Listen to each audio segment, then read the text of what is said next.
Good morning, everyone. I am in an area that I don't visit very often, and I'm doing a thing that I don't do very often. I'm on Main Street in the Old West town of Deadwood, South Dakota. I'm in the Black Hills, kind of at the northern end of the Black Hills in western South Dakota. Got a lot of cool old buildings along Main Street here. Deadwood, of course, was home to famous Wild West figures like Calamity Jane and Wild Bill Hickok. And I'm actually at a spot right now that relates to Wild Bill. This spot along Main Street here is the site of the capture of the assassin of the guy who shot Wild Bill Hickok, August 2nd, 1876. Wild Bill offended that guy during a poker game, and then the next day that guy came and shot Wild Bill. He tried to escape. He didn't get very far. He was captured, and then he was, I think he was hanged the next year. Anyway, I'm in town here, starting here on this bike. I'm here to do a 109-mile bike ride called the Mickelson Trail. The actual start of the trail is a little ways south of town here, so let's ride over there and I'll fill you in a little bit.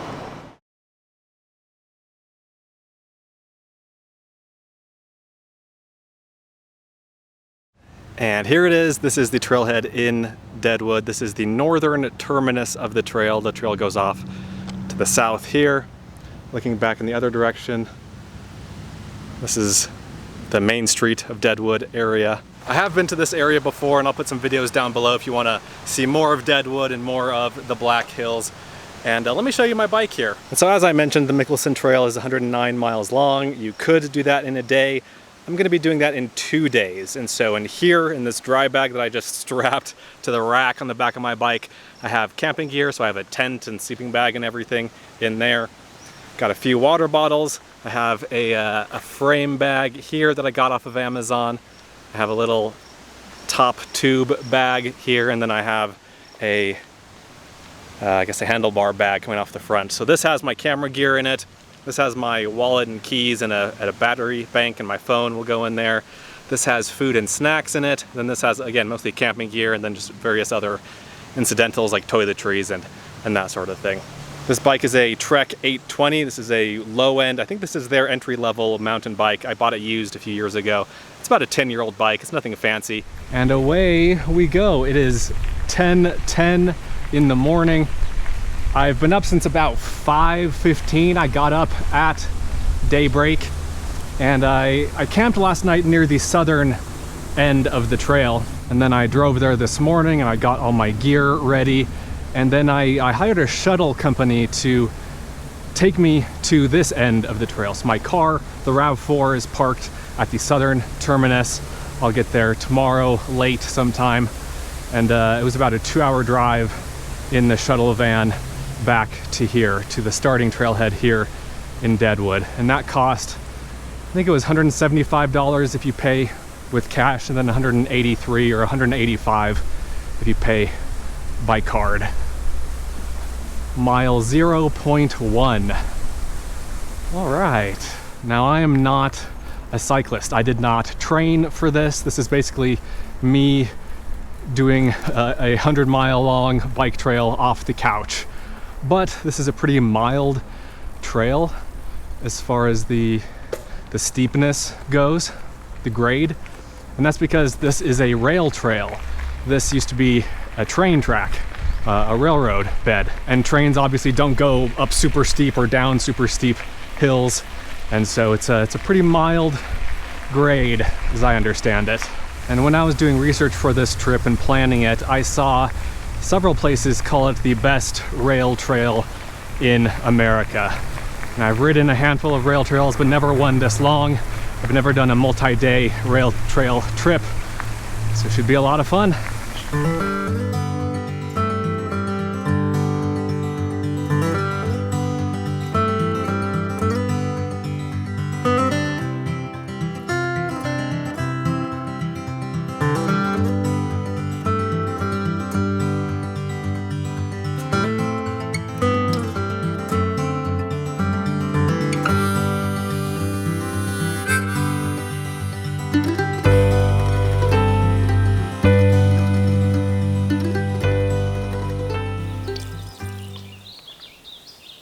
Well, I've been biking for a little over an hour. And it's been great. It's been so peaceful, so nice, especially in sections that are away from the highway, away from the road, like this. It's just great, great riding. I've covered about 6.5 miles. I think it was 6.4, and it's been almost entirely uphill. I've gained nearly 1,000 feet of elevation. So the slowing, or the going has been slow on this section, but that's because it is all uphill. There are little benches like this along the trail in between parks and trailheads and everything. And check out the view from here. It's a little bit hard to see through the trees, but I'm kind of on the side of a mountain right now, and you can see other mountainsides off in the distance there. Just a really beautiful stretch of trail.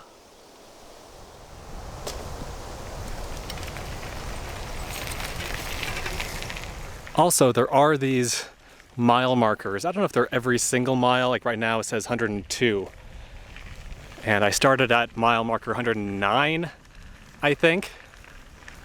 And so it's a nice, easy way to keep up with your progress.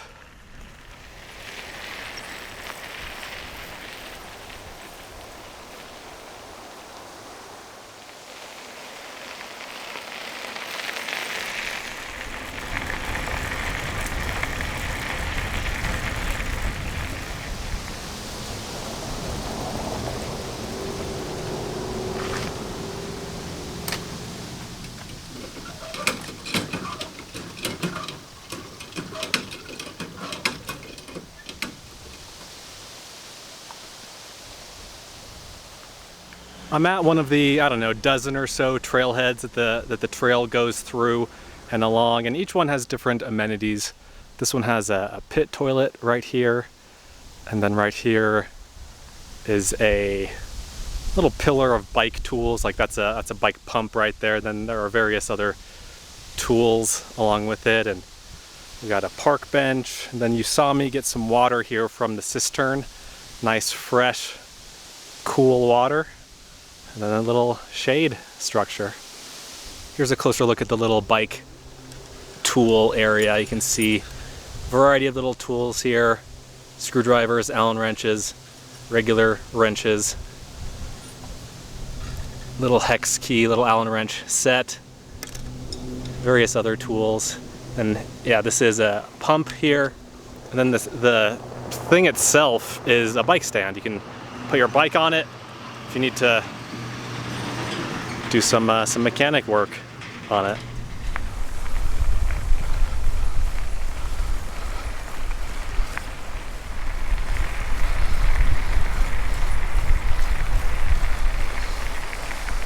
I think I've made it to the top. I think this spot I can feel that I'm starting to go down now after many miles of going uphill. This nondescript stretch of trail here is the highest point on the entire trail. I've been biking for 2 hours, 48 minutes. I've gone 15.09 miles. The elevation here is 6,232 feet. And the amount of elevation gain that I've struggled up through is 1,738 feet. Like I said, this is the highest point of the trail. You can ride the trail either way. You can go from north to south like I'm doing, or from south to north. The reason I chose to do it this way, from north to south, is that in general, you lose about 1,000 feet of elevation. I mean, there are lots of ups and downs still, but there's a little bit more downhill going from north to south than going the other way. It's a warm day. It's probably, it's in the 70s at least. It'll probably be higher. I'm making okay time, not great, but again, this was, I think, some of the steepest stuff of the whole ride here, and so it is what it is. I'm gonna have a snack here, drink some water, put some more sunscreen on. The next thing that I want to stop and see and show you guys is, I actually don't know how many miles away, 10, 15 miles away. I'll continue to film a little bit here and there, but I won't really film again until I'm at that next thing that I want to see and show you.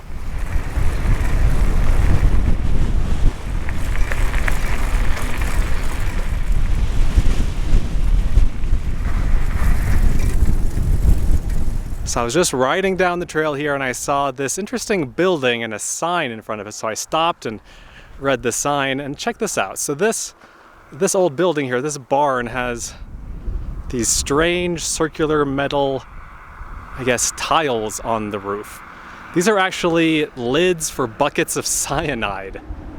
And so back in the day when gold mining was a big deal in the Black Hills, the mines would use large quantities of cyanide for, I don't know what it was for exactly, but something to do with the mining operations. And wanting to be frugal and not wanting to let anything go to waste, people used the metal buckets, or the metal lids of those buckets of cyanide as roofing material. Isn't that amazing? Cyanide, for whatever virtues it has in terms of gold mining operations, also is poison. And so it's interesting that people use this as material on their homes. I also just realized that the walls of the building here have the same metal lids on them too. It's just one more quirky little thing to see along the way in the beautiful Black Hills.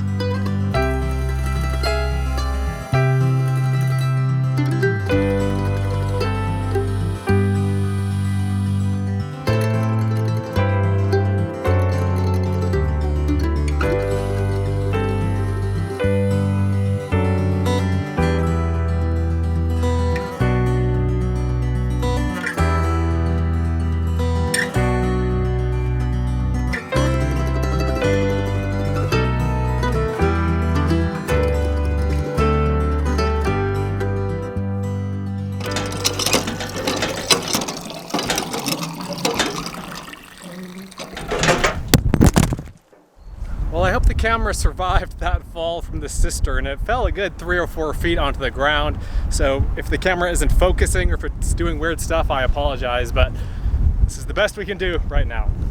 I've gone 35 miles and I've been biking for 5.5 hours. And it's time for a break. I'm gonna take a break for maybe half an hour. I found this nice little shaded spot here that also happens to be a point of historical interest. Here we have an itty bitty little cemetery with 3 graves in it. We have this big one here and then 2 small ones. And as the sign here says, a mother and her 2 small children passed away here at their home in 1919 from influenza. Their names are unknown. Isn't that terrible? How can it be that no one knew their names? I mean, what tragic story is behind that? How can it be that a family lived here and died here and no one knew who they were? It's just tragic. I don't think that's an especially rare story though when it comes to the early populating of the West. I mean, 1919 wasn't like super early in the history of this area. I think George Custer of Custer's Last Stand fame, I think he and his soldiers were the first white people to explore this area. This area was long home to, I think, Lakota Native Americans. These were their hunting grounds, and these were, you know, special sacred places this mountain range was. But then Custer and his group came here in 1874, I want to say. And so, I mean, 1919 isn't too far past that. But yeah, Custer's group was the first non-Native American group to explore this area, and they found gold here. It was one of Custer's men that discovered gold in what is now near the town of Custer, which is, I think I'll get to tomorrow or maybe today. I'm going to be going through the town of Custer at some point, and we'll take a look at that creek where gold was originally found. But for now, I'm going to relax here. My thighs are killing me. You know, I probably should have trained a little bit. I probably should have worked my way up to biking 100 miles in a day. In 2 days. I have about 20 miles left to bike today, and it's gonna be painful, but it's a beautiful place, having a great time. But I'm looking forward to a snack and some R&R here.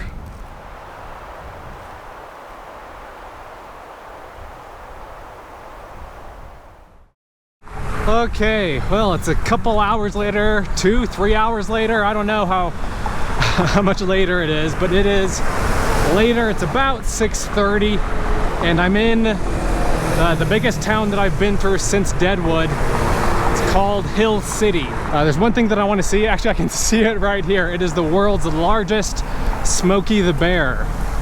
I thought that was kind of neat, kind of a fun little roadside attraction. So we're gonna go see that. And then I want to go get a hamburger. because I'm hungry. So here is Smokey. This is a chainsaw art store, I think. Like, you can buy chainsaw art here. It's called Doll's Chainsaw Art. And this guy's about 30 feet tall. He's got a shovel here and everything. That's pretty neat.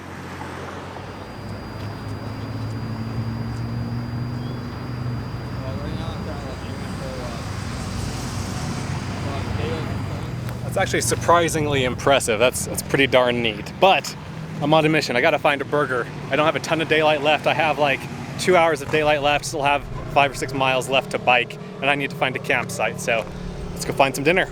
This is a busy place. This is a popular town. A lot of people, a lot of cars. I'm here late enough in the day that a couple things are closed. And I'm debating between just going to Dairy Queen, which I'm not super excited about, and going to like a real restaurant that might have kind of a longer wait. I don't know. Oh yeah, lots of people out. You know what? There are a lot of people here. I've passed a couple of restaurants. Lots of people sitting outside at each one. I think I'm just gonna go to Dairy Queen. I think calories are what I need right now. So let me find Dairy Queen. I'll go sit somewhere quiet and enjoy it as far as Dairy Queen can be enjoyed.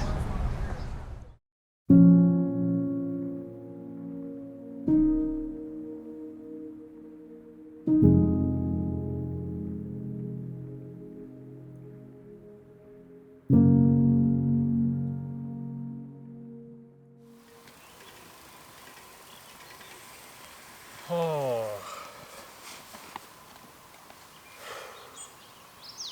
Welcome to camp.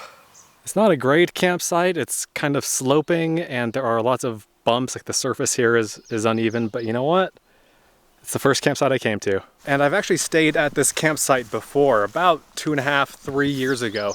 The last time I was in the Black Hills, I camped here and I fished this creek that's right next to the campsite. Let me show it to you. If I remember right, there are lots of little brook trout in here.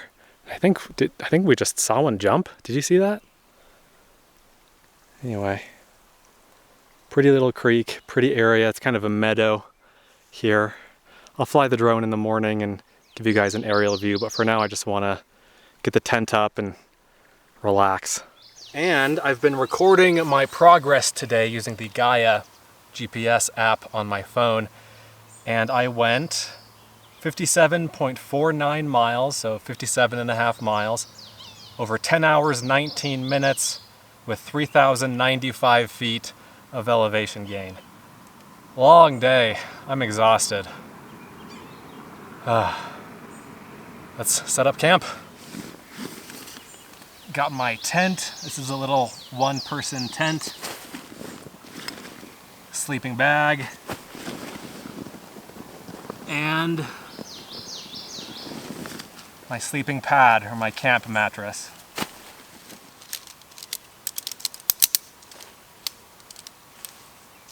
And by the way, this is National Forest land. I'm about a mile from the actual Mickelson Trail. I just saw that this area was about halfway through the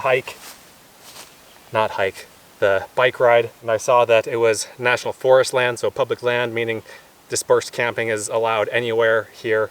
And so I went up this little side road, and this was the first campsite, and it was open, and it just so happened to be the one that I camped out a couple of years back.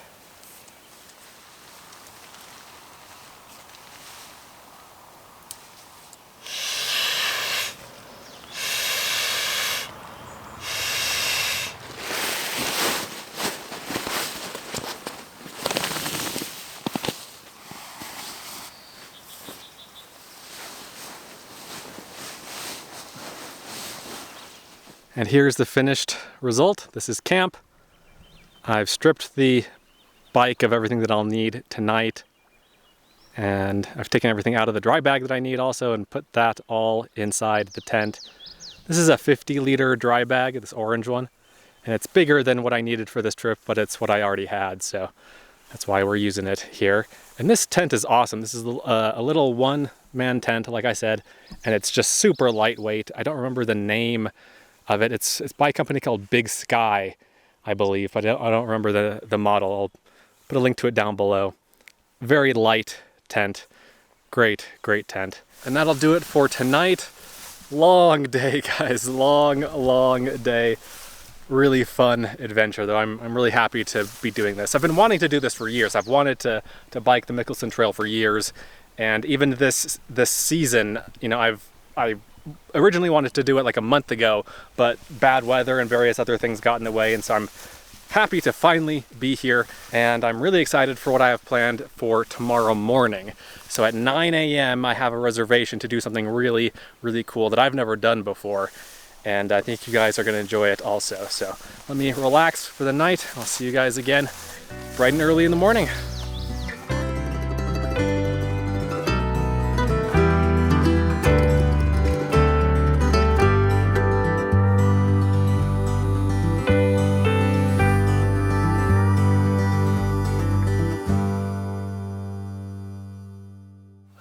Good morning, everyone. It's a beautiful morning here, and I slept pretty well, all things considered. Got about 7 hours of sleep, and you know, there was some tossing and turning, but overall I slept pretty well, all things considered. I don't usually sleep well in tents, and so I'm happy that I was able to sleep as well as I did. And I'm excited to start the day today. Let's get going. Let's pack up the tent, and I'll meet you guys back out on the Mickelson Trail.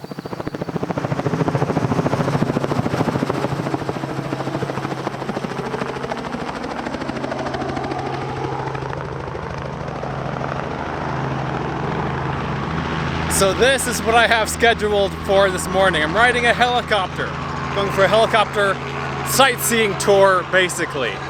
So you've probably, undoubtedly you know what Mount Rushmore is.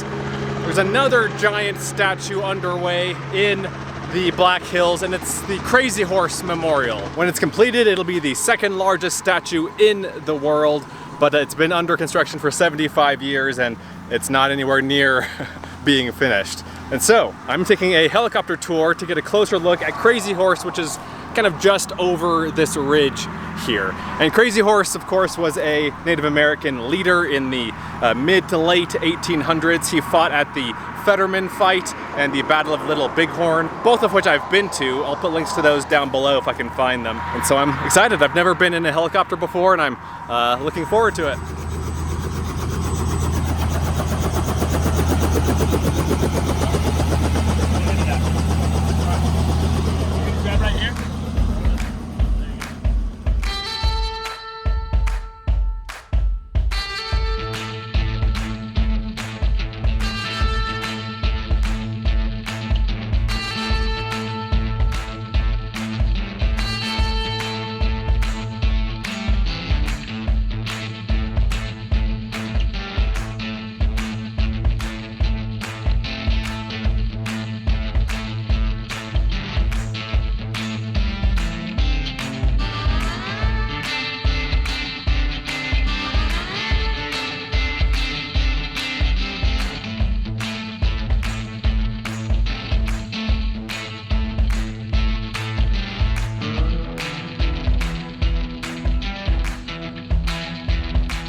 Well, that was awesome. I had a great time. That was super cool. Again, never been in a helicopter before.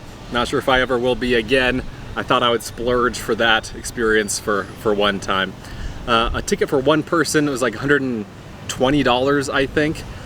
But because when I got there was no one else that was going to be flying at the same time, I had to buy 2 tickets. There's a 2-person minimum for each flight, and so it was $240, like $5 or something like that.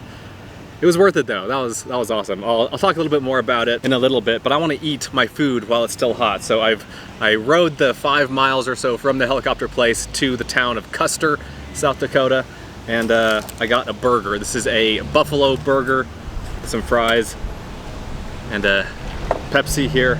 I finally got the burger that I was craving yesterday, so I'm gonna enjoy this, and then we'll catch up a little bit.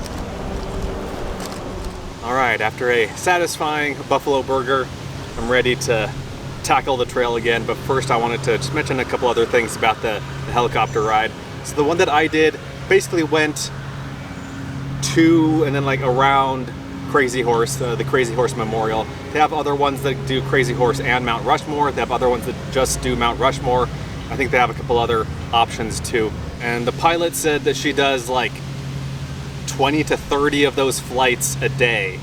And you know, it was really cool being up there. I wonder if it gets old after 20 or 30 times though. She said that last year on the 4th of July, they did 100 helicopter flights. Just unbelievable. But it was really cool being in such a small little aircraft. I've never been anything that in anything that small before that flies, and it was just a unique experience. I was so close to the glass and everything. I was sitting up in front next to the pilot and just had a great time. Super expensive, but totally worth it. And I mentioned yesterday that gold was found in the Black Hills in Custer, and I'm in Custer now. And the creek is called French Creek. It's just like a block over that way. We'll go take a look at that in a second. But this monument right here, where I had my lunch at this little park just right on the main drag here in Custer, is dedicated to the guy who found the gold. Dedicated to the memory of Horace N. Ross, discoverer of gold in the Black Hills at Custer, South Dakota, July 27th, 1874. And we have a little tower here, crowned by a gold pan and a pickaxe and a shovel. And completely unrelated to finding gold in the Black Hills, my glasses, I don't know if you can see this, but my glasses are ruined. The like reflective film on the outside is just totally messed up right now. I left these out overnight. They were sitting on the back rack of the bike here. And when I grabbed these this morning to wipe off the dew, it just took off a lot of that reflective coating. So, I mean, they're still wearable, but they look great, and looking through them also isn't great. Luckily, I have another pair in my car, but we have about, I don't know, like 40 miles on the trail, which is over here, to get back to the car. So looks like I'll be wearing messed up glasses all day here. Okay, and this unassuming little creek is French Creek. I'm at French Creek Park picnic area. Nice little park with a nice little creek running alongside it. Really not much of a creek, but it's notable for its place in history.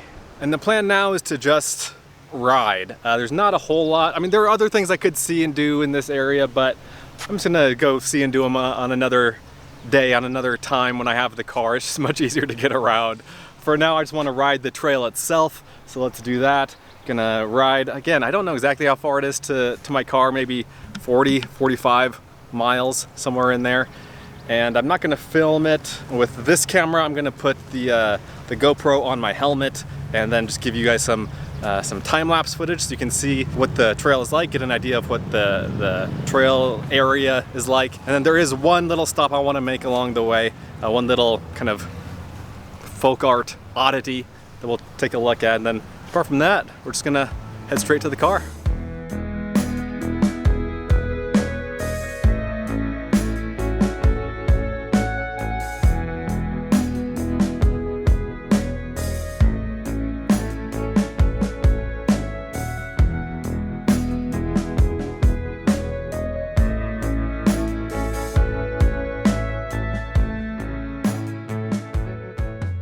A 11 miles now down the mountain, down the hill from Custer.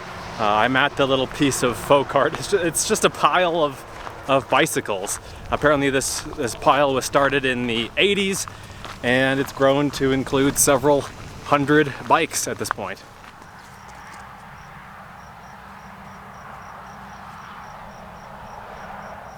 There's a little path that loops through the pile of bikes here.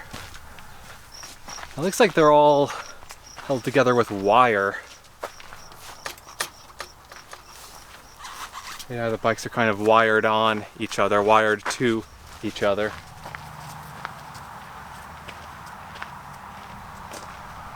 Huh, weird. Pretty neat though. Never seen anything quite like this. And like I said, it was all basically downhill to here, and I think it's mostly more or less downhill from here to the end. There might be little ups and downs, but I think predominantly we're going down, and I'm excited about that. I'm not sure how many miles I have left. I'm guessing somewhere in the 30-35 mile range. It is 1:40, so I've got plenty of daylight. I should be able to make it back to the car before it gets dark, but I guess you never know. Never know if I'll get a flat tire or suddenly feel sick, or you know, whatever, things happen. But barring anything crazy, I should be able to make it back to the car while there's still some daylight.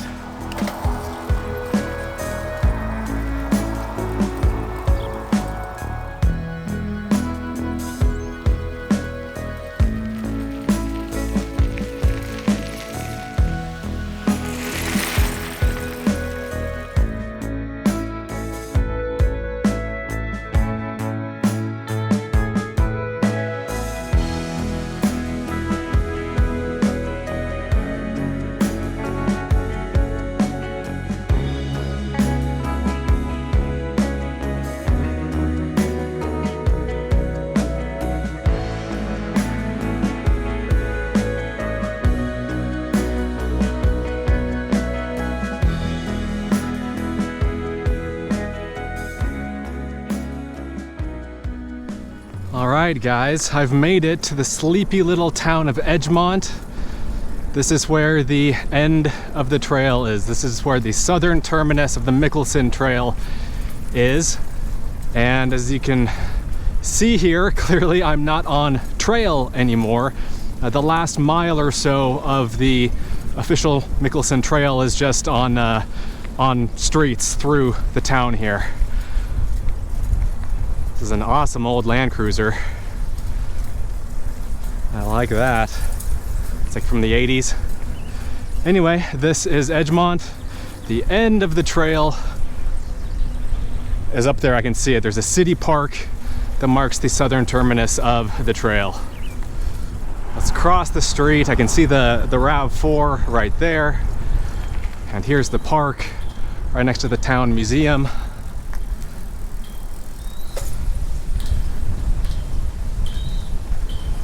The last little bit of the trail here, last 50 feet of the trail. And here we go. George S. Mickelson Trailhead. There is a trail pass required, by the way. I don't think I mentioned that. It's $4 a day per person or $15 a year. I paid the $15 a year because, you know, why not? It's a cool little park. Got a lot of stuff in it. It's pretty packed with little things to see and do. There are some cannons over here, some big guns. There's a piece of petrified wood, a petrified tree that was found in the area. Got a train car, so the train line that the Mickelson Trail follows, I think it was called this, or this was at least part of it, the Burlington Northern Railroad. And it ran until 1986, I believe. And then the Mickelson Trail was finished in 1998. And then we have pretty little covered bridge. This is apparently the only covered bridge in the northern Great Plains. And there's a pond here, and the bridge goes out to an island in the pond. And then as far as stats go for the day here, I rode 54.24 miles, plus the like 2 miles from my campsite to the helicopter place. Total time, 7 hours, 14 minutes, with only 700 feet of elevation gain. And I think yesterday it was 3,000 something, and so yeah, today definitely easier. It is 5:34, so I finished today, you know, with a few hours of daylight to spare. It's just awesome. So, what are my thoughts of the Mickelson Trail? I loved it. I had a great time. For me, the appeal was the trail itself. The appeal was riding on my bike for 2 days. But if you want to stop and see more things along the way, you certainly could. You could do it in 3 days, 4 days, a week. You could walk it. I think horses are allowed on it. I saw a ton of people on e-bikes. I think probably 80% of the people that I saw, especially yesterday, were on e-bikes. And I was silently cursing them as I was struggling up some of the uphills yesterday. But yeah, there are lots of places around here where you can rent e-bikes. So if that interests you, you could only ride a section of it if you wanted. I think that scenery-wise, yesterday was probably a little bit better. More trees, more kind of higher mountain views, more streams and rivers, but today was really pretty too, like coming down out of the mountains. So this town, Edgemont, is kind of at the southern end of the Black Hills. It's out of the mountains a little bit, and coming down was just really pretty, and I had a great time, and hope you guys enjoyed it too. Like I said, I have a few hours of daylight left, so I'm gonna stop recording and go find something tasty to eat, and then go find a campsite higher up in the mountains, higher up in the Black Hills. It'll be a little bit cooler tonight, but let me know what you think. Let me know if you have any questions about the trail. I'll do my best to answer them. Let me know what your favorite part was. I'll see you in the next one. Be sure to check out Adventure Know-How, my new site, where you can gain access to a map of all of my free campsites, plus monthly bonus videos that you won't find anywhere else. Learn more at adventureknowhow.com. And for links to everything else SUV RVing related, visit suvrving.com. Links to these sites and more will be in the video description.